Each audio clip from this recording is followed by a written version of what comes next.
Welcome back to another powerful episode of the English Hour. Today's topic is something that touches every area of our life mind setup. With me is our thoughtful and ever curious guest, Jacob. Welcome back, Jacob. Thank you, Sophia. I'm always excited to be here. And mind setup. That's a deep one. Can't wait to dig into it. Absolutely. Let's start with a simple question. What does mind setup even mean to you? Great starting point. For me, mind setup is the way we've programmed ourselves to think, act, and react through habits, beliefs, and even emotional responses. It's like the operating system of the brain. That's a great metaphor, an operating system. So would you say most people are running on autopilot? Completely. We wake up, do our routines, respond to challenges the same way, without ever questioning why we do what we do. The setup happens early childhood, school, society, and unless we actively rewire it, we stay stuck.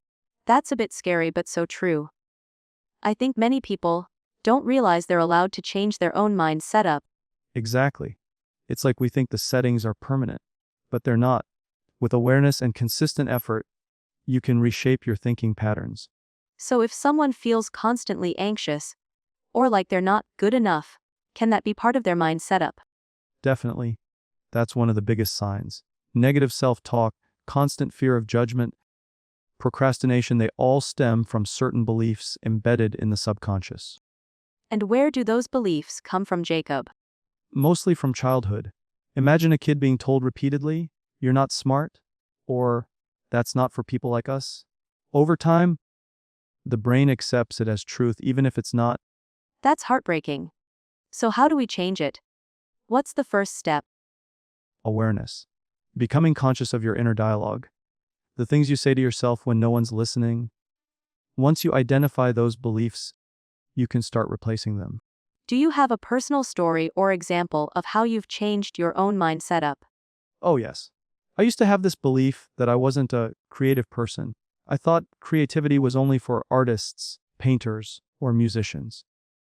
But then I realized that belief was limiting me, so I started doing small creative tasks, writing, sketching, even trying photography.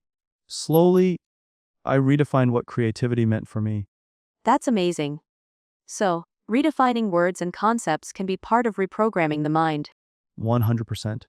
A lot of us are held back by definitions we didn't even choose.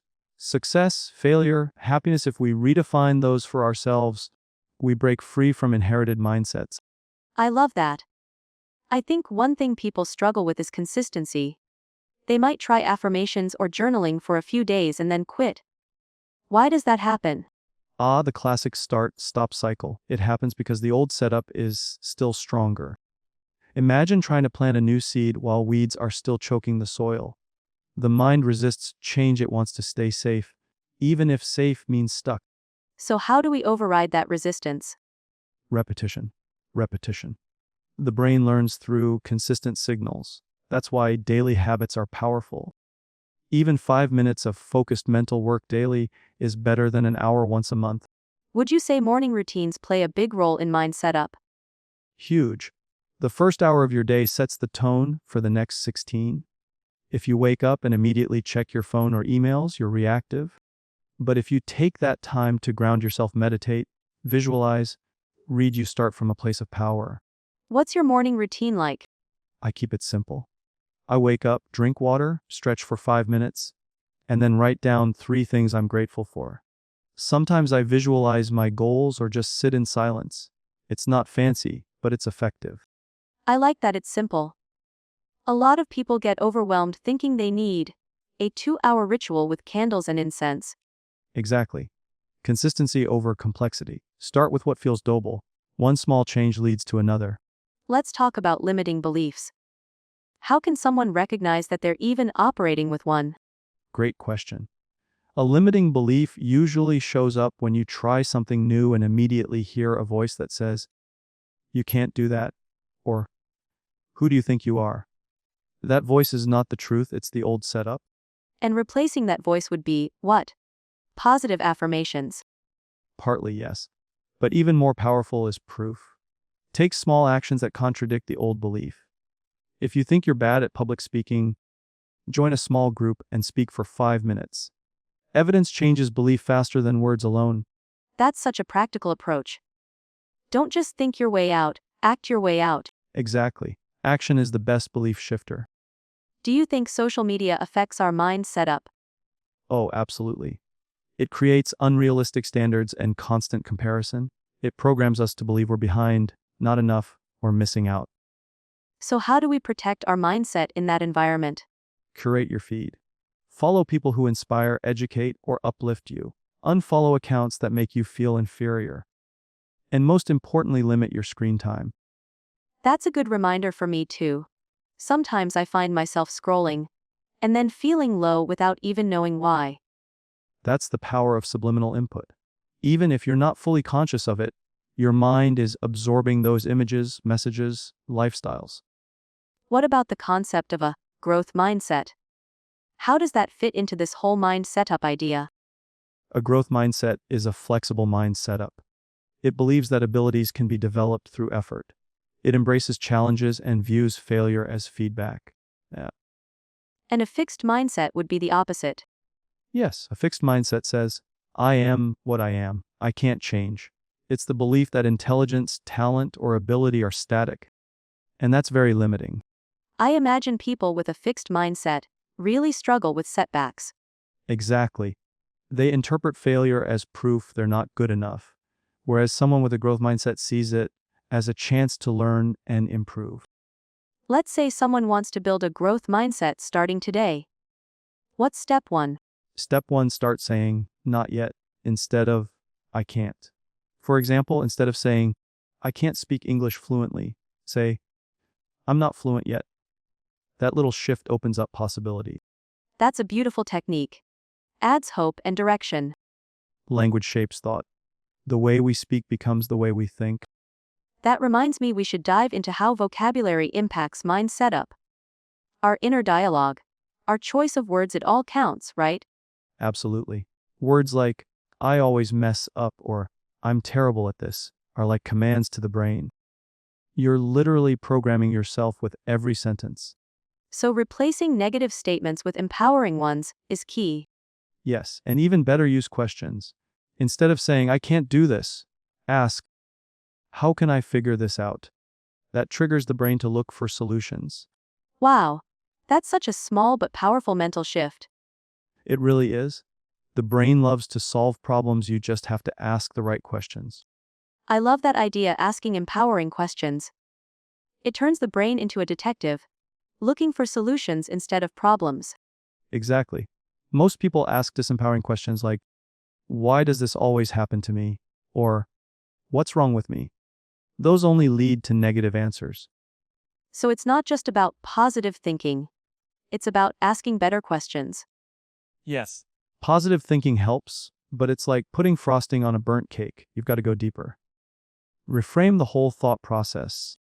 Let's say someone's facing failure, after failure, job rejections, business setbacks, maybe even relationship breakdowns.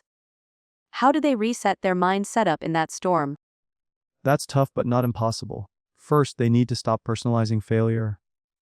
A rejection isn't about who you are, it's about fit, timing, or external factors. And second, focus on what can be learned. Every failure has feedback. That takes emotional strength, though. Most people just spiral into self-doubt. True, but that's where emotional awareness comes in. Allow the emotions, feel them fully, but don't become them. You can be sad without being defeated. That's deep. So feel it, but don't build a house in it. Exactly. Don't unpack and live in the pain. Let it pass through. I've heard people say things like, that's just the way I am. Do you think that kind of language locks us into a rigid mindset? It does. It's a way of protecting ego by avoiding growth. Saying, that's just how I am, is like saying, I refuse to evolve. Dangerous territory. What would be a better way to say it? Maybe something like, that's how I've been, but I'm working on it. That leaves the door open for change. I love that. Growth, friendly and honest. What about the environment people are in? How much does that influence their mind setup? A lot. Environment is everything: your friends, the content you consume, the conversations you engage in. All of it shapes your mental climate. So if I'm trying to shift my mindset, but I'm surrounded by negative people, is it a lost cause? It's harder, but not impossible. You either limit your exposure to negativity or strengthen your internal resilience. But ideally, you create a circle that reflects who you want to become. That makes sense. Be around people who lift you up, not drain your energy. Exactly, we become the average of the 5 voices we hear most. Choose them wisely. I like that. The 5 voices we hear most. That includes podcasts, books, even social media, right? Yep, it's not just physical people. A podcast host you listen to daily might influence you more than your own family. So someone listening to this podcast right now could be part of their reprogramming journey. Absolutely. Conversations like this can plant seeds. Seeds grow into beliefs. Beliefs shape behavior. That's why this show exists, to plant those seeds. I'm curious, do you think visualization plays a role in mind setup? Visualization is powerful. The brain doesn't distinguish much between what's vividly imagined and what's real. Athletes use it, speakers use it, and anyone who wants to train their mind should use it. What's a simple way to start with visualization? Start with a calm mind. Close your eyes. Picture your ideal self doing what you want to do, speaking confidently, leading a team, learning a new skill. The more senses you involve, sight, sound, emotion, the stronger the impact. Do you do that daily? Almost every day. Even if it's just for 2 or 3 minutes, it primes my brain for what I'm working toward. That's inspiring. And it's so accessible, anyone can close their eyes and imagine something better. It costs nothing but consistency. Let's talk about identity. How does identity connect to mind setup? Identity is the root. People don't act out of motivation, they act out of identity. If you believe you're a procrastinator, no productivity hack will stick. Change your identity first. So instead of trying to act productive, start by saying, I'm the kind of person who follows through. Perfect. When you shift your identity, your actions will catch up. And how do you reinforce that identity? Small wins. Every time you follow through, you prove the new identity to your brain. Stack those wins. They'll rewire your self-image. That's like creating evidence to back up the new belief. Yes, identity is built on repeated proof. Do you think journaling helps in that process? Huge help. Journaling creates reflection and self-awareness. It lets you track your thoughts, habits, and patterns. You can literally watch your transformation on paper. What kind of journaling do you do? I use a mix: gratitude journaling in the morning and reflection journaling at night. In the morning, I write what I'm thankful for and what kind of person I want to be that day. At night, I review how I did. That's such a powerful way to start and end the day. Bookending your mindset. Exactly, it brings intentionality. Without it, we drift. With it, we evolve. Let's shift to habits. How do they reinforce or reshape the mind setup? Habits are the behavioral proof of your mindset. Whatever you do consistently is a reflection of what you believe is normal. If you want to change your life, change your habits. And yet most people struggle to stick to habits. Why? Because they aim too big too fast. Trying to change everything overnight leads to overwhelm. The secret is to go small and stay consistent. So instead of saying, I'll meditate for 30 minutes daily, just start with 2 minutes. Exactly. Make it too easy to fail. Build the habit muscle first, then scale up. I love that. It feels more forgiving and sustainable. Growth should be gentle, not punishing. That's beautifully said. Do you think discipline plays a big role in mind setup? Absolutely. Discipline is like the guardian of your new mindset. Without it, your old habits sneak back in. And how can someone build discipline? One promise at a time. Start by keeping tiny commitments to yourself. If you say you'll wake up at 7, do it. If you say you'll drink a glass of water, do it. Trust builds discipline. So the more we trust ourselves, the more disciplined we become. Yes, discipline isn't about force, it's about integrity. Discipline isn't about force, it's about integrity. I'm writing that down. It changes how we look at self-control. Exactly. If you treat discipline like punishment, it becomes a battle. But if you see it as self-respect, it becomes a gift. Self-respect, I like that perspective. So every time I keep a promise to myself, I build that inner respect. Yes, and that builds momentum. People think motivation leads to action, but it's actually the reverse. Small actions create motivation. That's so true. I've noticed that when I just start, even without motivation, I often find myself in the flow later. Right. Action changes your state. The brain responds to motion. You're proving to your mind, I'm a person who moves forward. Let's go a little deeper into beliefs. Where do limiting beliefs come from? Great question. Most limiting beliefs are inherited, passed down by family, culture, society, or early experiences. They usually start as protective thoughts. Like, I'm not good at speaking in public, or money is hard to earn. Exactly. Those beliefs may have formed from one bad moment, but they get repeated so much they become your truth. So, how do we unlearn them? We identify them. That requires awareness. Then we challenge them.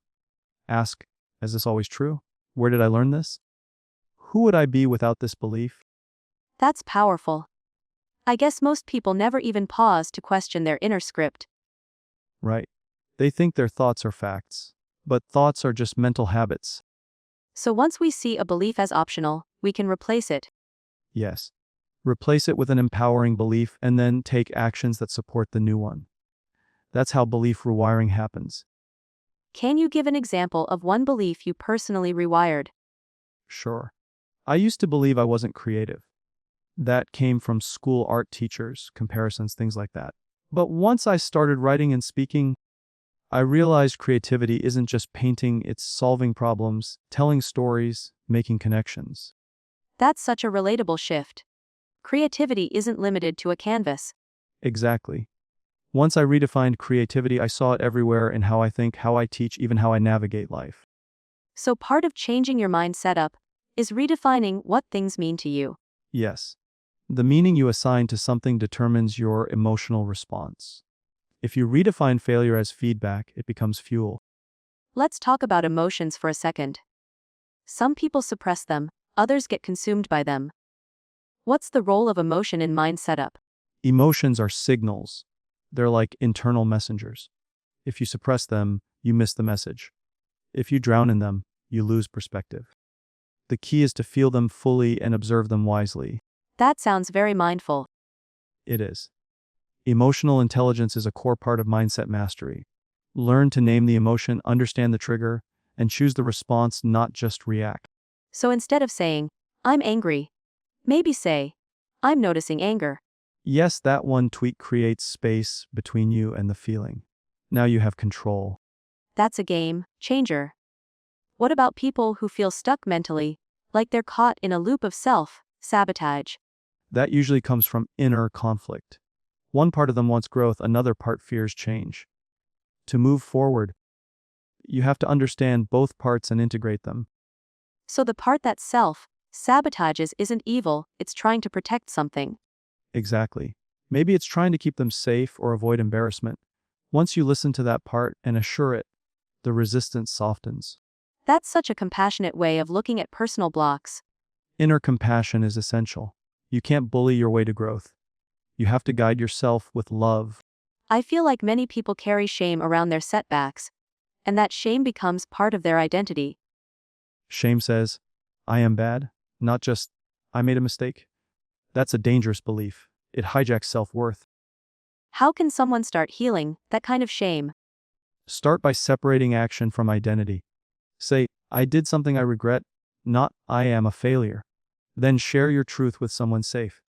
Shame dies in the light of connection. That's beautifully said. Shame dies in the light of connection. It does.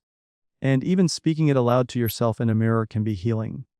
You're reintroducing yourself to your own humanity. Let's shift a bit. How does physical health affect mental setup? It's deeply connected. Your brain is part of your body. Poor sleep, bad food, lack of movement, all of that fogs your thinking and lowers emotional resilience. So working on your body is part of working on your mind. Absolutely. Exercise isn't just physical, it's mental hygiene. Movement clears the mind, regulates emotions, and builds confidence. Do you follow a strict routine? Not strict, but consistent. I walk, daily stretch, and do strength training 3 times a week.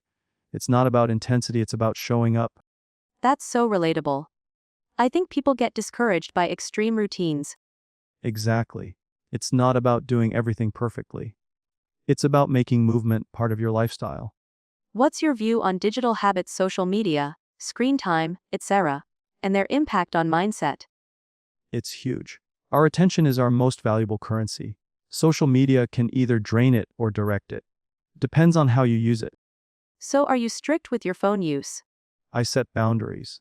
No phone for the first hour after waking, and the last hour before sleep. I also curate my feed. I only follow accounts that inspire or educate. That's powerful.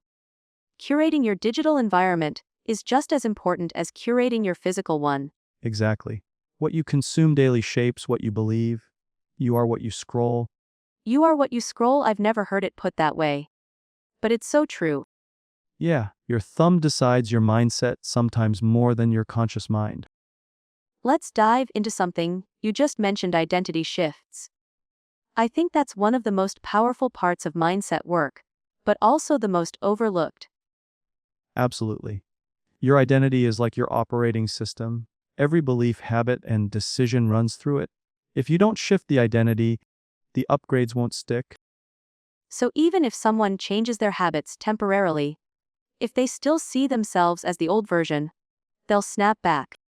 Exactly. That's why most New Year's resolutions fail. You can't outperform your identity long term. You'll always go back to who you believe you are. That's a little scary, but also empowering.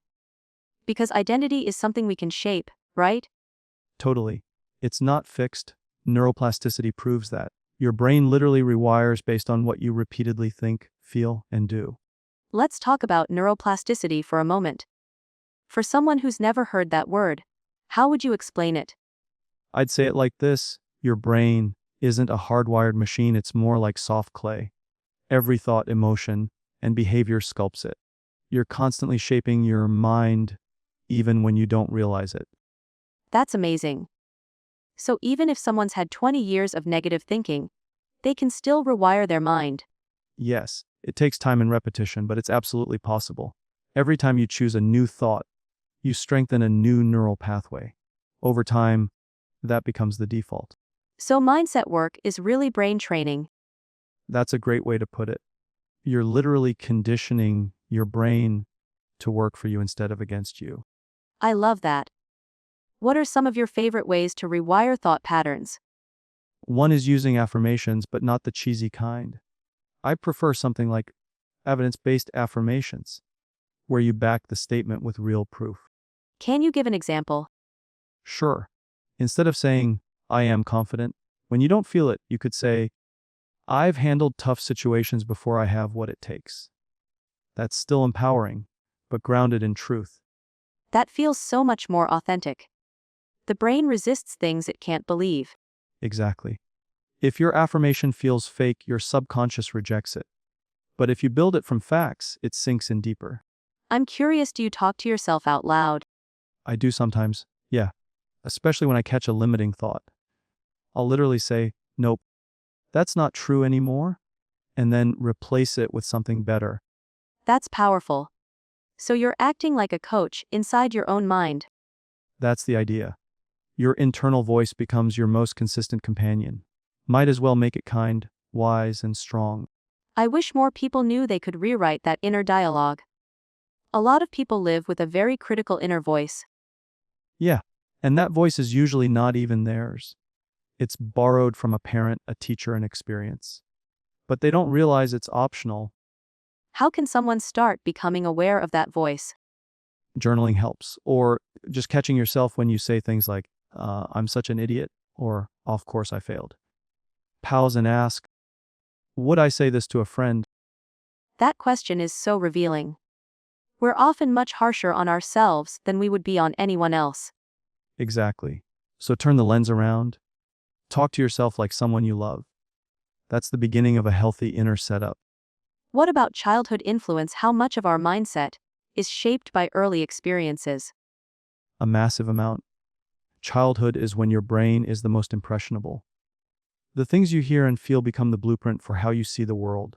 So, if someone grew up in a chaotic or critical environment, that might explain their current mindset patterns. Totally. And here's the thing, it's not about blaming the past. It's about understanding it so you can choose something different now. That's a really healthy approach. So awareness first, then choice. Exactly. You can't change what you don't understand. But once you shine a light on those old patterns, they lose power. This reminds me of something I once read. Healing is not about becoming a new person, but about reclaiming who you were before the world told you who to be. Wow, I love that. It's so true. Underneath all the conditioning, there's a whole, wise, creative self. Mindset work is really about returning to that. Let's explore that more. How do we reconnect with that authentic self? Stillness helps. Moments of silence away from the noise of the world. Journaling, meditation, even slow walks in nature. That's when your inner voice starts to come through. So, authenticity doesn't come from chasing more, it comes from listening deeper. Exactly. Strip away the noise, the pressure, the shoulds. What's left is who you really are. That's such a beautiful way to see personal growth. Not adding more but uncovering what's already there. Yes. And when you operate from that place, your true self, everything becomes easier. Confidence, clarity, purpose, they stop feeling like effort. So the mind setup is not just about productivity and performance, it's about peace. Absolutely. Peace is the real goal. All the other stuff, success, habits, discipline, they matter, but only if they lead you to peace within. That's so grounding. I feel like we often chase productivity as a way to prove our worth. Yeah. But once you know you're enough already, productivity becomes expression, not validation. That changes everything. You work because you want to, not because you need to prove something. Exactly. And that's the healthiest mindset you can have. I am enough and I choose to grow. I love how you said that. I am enough, and I choose to grow. That balance between self-acceptance and growth is so powerful. It really is. A lot of people think they have to hate where they are in order to change. But real growth comes when you accept yourself and then move from love, not from lack. So true. When we operate from lack, everything feels like a desperate chase. But when we operate from self-worth, growth feels like expansion instead of pressure. Exactly. Expansion, not exhaustion. That's the new mindset. Let's talk about routines for a moment. Because I know a lot of people want to rewire their mindset, but struggle with staying consistent. What's your take on creating routines that stick? Great question. The biggest shift for me was realizing that routines aren't about discipline, they're about alignment. Alignment. Yeah. Meaning, when your routine reflects your values and your identity, it becomes natural. If you hate mornings, don't force yourself into a 5 a.m. club just because someone else does it. That makes so much sense. It's about building a life around who you are, not forcing who you are into someone else's model. Right? And also, start small. Too many people try to change everything at once. But lasting change comes from micro wins stacked over time. What are some of your non-negotiable habits for a healthy mind setup? Morning silence, even 5 minutes. Journaling a few lines. Drinking water. And reminding myself of one truth I want to live by that day. That sounds so grounded. Not overwhelming, just intentional. Exactly. It's not about having a 40-step routine. It's about doing a few things that center you before the world pulls you in. I love that. Let's shift to mindset blocks. What do you think is one of the biggest blocks that stops people from setting up their mind in a healthy way? Honestly, fear of change. Even if their current situation is painful, it's familiar.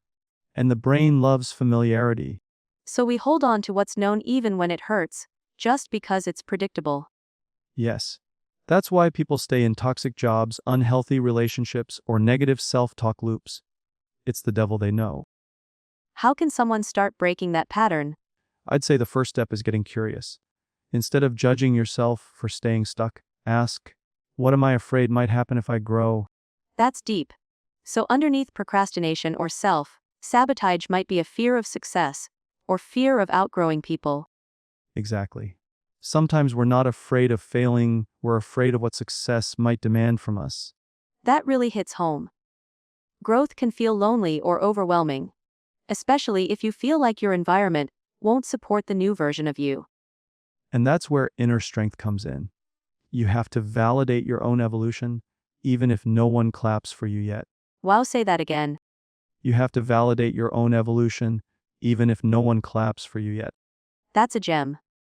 So many people give up just because the support isn't there early on. Yeah. But the mind setup that lasts is the one where your approval matters more than others' applause. That's beautifully said. Let's move into emotional mastery, because mindset isn't just thoughts, it's also how we manage our emotions, right? Absolutely. Emotions are messengers. They show us where healing or boundaries are needed. I love that emotions as messengers, not enemies. Exactly. The goal isn't to suppress emotions, but to process them. Let them pass through you, not define you. What's one tool you use to navigate heavy emotions? Breath work is a big one. Slowing down your breath slows down your nervous system. Even a few deep inhales and exhales can reset you. I've felt that. It's like your body is reminding your mind that you're safe. Yes. And journaling again, it helps name the emotion. Because when you name it, you tame it. That's such a good reminder. Sometimes just writing, "I'm feeling overwhelmed because," can unlock so much clarity. Exactly. We spend so much energy trying to avoid our feelings when they're really just trying to tell us something. What would you say to someone who's afraid of their emotions, like they think, if they feel it, they'll drown in it? I'd say emotions don't drown you, resistance does. When you let the wave pass, it usually lasts 90 seconds. It's when you fight the wave that it builds into a storm. That's powerful. So if we face it, it passes. But if we run, it chases us. Exactly. Feel it to free it. That's the emotional freedom formula. I'm writing that one down. Feel it to free it. I remind myself of that a lot. Because even now, I still have to work with my emotions every day. Mastery doesn't mean you stop feeling, it means you stop fearing. That gives me chills. Emotional mastery isn't about becoming numb, it's about becoming resilient. Right? You learn to hold space for sadness without drowning in it, or to feel anger without becoming destructive. I think that's a beautiful place to pause. Not to end, of course, but to catch our breath before we go even deeper. I'm ready whenever you are. We can explore spiritual mindset, purpose, leadership, energy alignment, anything you want. Let's dive into spiritual alignment next. I know it can sound a little abstract to some people. But how would you define it in the context of mindset? Spiritual alignment for me is when your actions, thoughts, and values are in harmony with your deeper truth, your soul's compass, you could say. I love that phrase, your soul's compass. So it's less about religion and more about inner guidance. Exactly. You don't have to follow any specific belief system to be spiritually aligned. It's about being honest with yourself, listening inward, and not betraying your core for external approval. That makes so much sense. Sometimes we get so caught up in the noise of what we should do that we forget to ask, what actually feels aligned for me? Yes, and the moment you start asking that question daily, your whole energy shifts.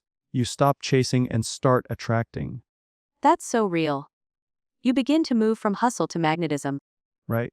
Because when your energy is clean and clear, people feel it even if they can't explain it. That's what alignment does. It speaks before you do. That's beautifully said. Have you ever experienced a moment where you felt totally out of alignment? Oh, for sure. There was a phase in my life where I was saying yes to everything, opportunities, people, even partnerships just because they looked good on paper. But inside, something felt off. Very off. I was successful by society's standards, but I was drained. I felt like I was performing instead of living. That's such a common trap, performing for approval while feeling empty inside. Exactly. And that's when I realized true mindset work isn't about being more productive, it's about being more aligned. That's a game changer. Productivity without purpose just becomes another cage. Couldn't have said it better. Once I got real with myself, cutting out the noise, the distractions, even some relationships, I began to feel my energy shift. What do you mean by energy shifting? You start waking up excited again. You stop feeling like you have to drag yourself through the day.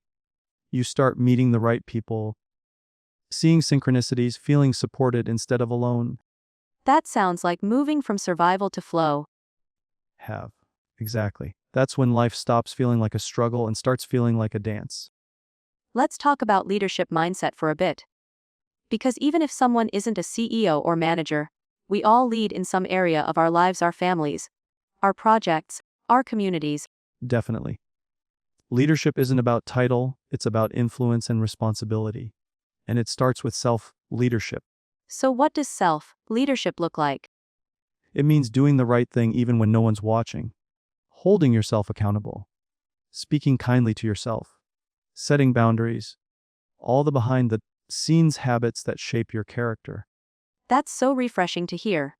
Because leadership is often portrayed as loud and bold, but self leadership is often quiet and consistent. Exactly.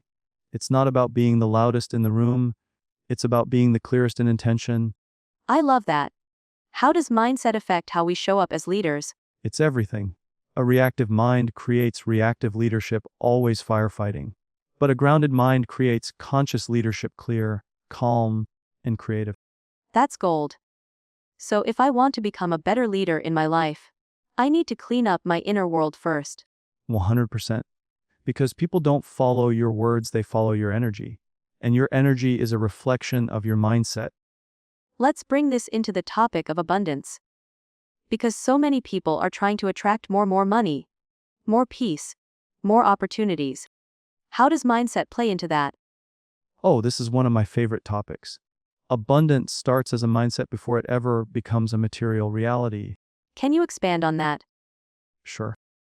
If you're constantly thinking, I don't have enough, or I'm not enough, you'll subconsciously block the very things you're trying to attract. That scarcity loop again. Exactly. The universe responds not to your words, but to your dominant vibration. So even if you're saying affirmations, if your core belief is rooted in lack, that's the frequency you're sending out. So, how do we start rewiring that to an abundance mindset? Start by shifting your focus to what's already working. Gratitude is the fastest way to rewire your brain from scarcity to abundance. That's powerful. Like, instead of, I need more, focus on, I'm thankful for what I have. Exactly. Gratitude opens the door to receiving more. Because it tells the universe, I'm a good steward of blessings, I notice them. That's such a beautiful way to live. And so much lighter than constantly striving. Yes. And when you live in that space of trust, things flow to you with more ease. Not because you're passive, but because your energy is magnetic. That's a major mindset reframe. From forcing to flowing. Yep. And I always tell people abundance isn't just about money. It's about time, love, creativity, health, joy. True wealth is multidimensional. Wow, yes. I've seen people with lots of money, but no peace, and people with modest means, but abundant joy. That's the paradox. Abundance is a frequency. And once you tune into it, life starts to mirror that back to you in all kinds of forms. Okay, I have to ask this. Is there a daily ritual or mental exercise you recommend for those wanting to shift into abundance mindset? Absolutely. Every morning, write down 3 things you're grateful for, 1 thing you desire, and 1 reason you already deserve it. That's such a beautiful and simple practice. It primes your brain to look for good, anchor into your worth, and stay aligned with your desires all in 5 minutes. I love that. I think I'm going to start doing it tomorrow morning. Do it, and give it a week. You'll notice the shift, not just mentally, but emotionally and energetically too. This conversation is such a gift, Jacob. I feel like every 5 minutes, you're dropping wisdom that could change someone's life. Thank you, Sophia. And honestly, I love that we're taking the time to unpack all this.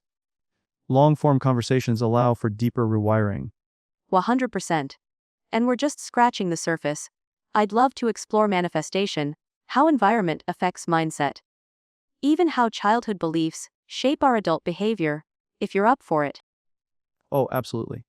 Let's keep going. The mind is vast, and the more we explore it, the freer we become. Jacob, this has been such a powerful, eye-opening conversation.